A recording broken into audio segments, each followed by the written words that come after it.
كل ما يصيب المسلم خير، سواء كان أزعجه أم لم يزعجه، كل شيء يصيبك في الدنيا خير. أنت خلقت للجنة، واضح؟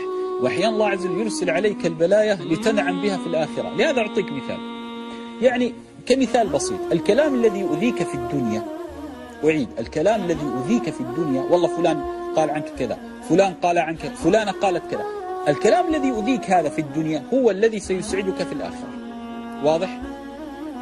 المصائب التي أصابتك في صحتك وأذك، هذه المصائب ستسعدك في الآخرة. لهذا الذي ينظر لآخرته لا يكترث في حياته في الدنيا، واضح؟ الذي ينظر لآخرته لا يكترث في حياته مهما أصابه.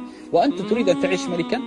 يا أخي حتى الملوك تصيبهم النوائب، إن لم يصيبه فقر، أنا أتكلم عن ملوك الأرض، أصابه مصيبة الموت، مصيبة المرض، مصيبة الهم، مصيبة الحزن.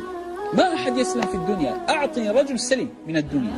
الدنيا جاءت لك عدو، والشيطان عدو، ونفسك عدو. هؤلاء الثلاثة، بل إن من الإنس عدو، شياطين الإنس يريدون أن يصدونك عن الحياة الآخرة. لهذا أنت لا تظن أن الدنيا ستسلم فيها، بالعكس، أكثر الناس وثوقا في الدنيا أكثرهم الدنيا له غدر. أكثر الناس وثوقا في الدنيا وثقة في الدنيا أكثرهم الدنيا له غدر، واضح؟ لهذا لا، الدنيا لا تغدر إلا من اطمأن بها. لهذا ما أصابك من مصيبة فالله عز وجل شانه سيكافئك عليها، فاصبر واحتسب. بارك الله.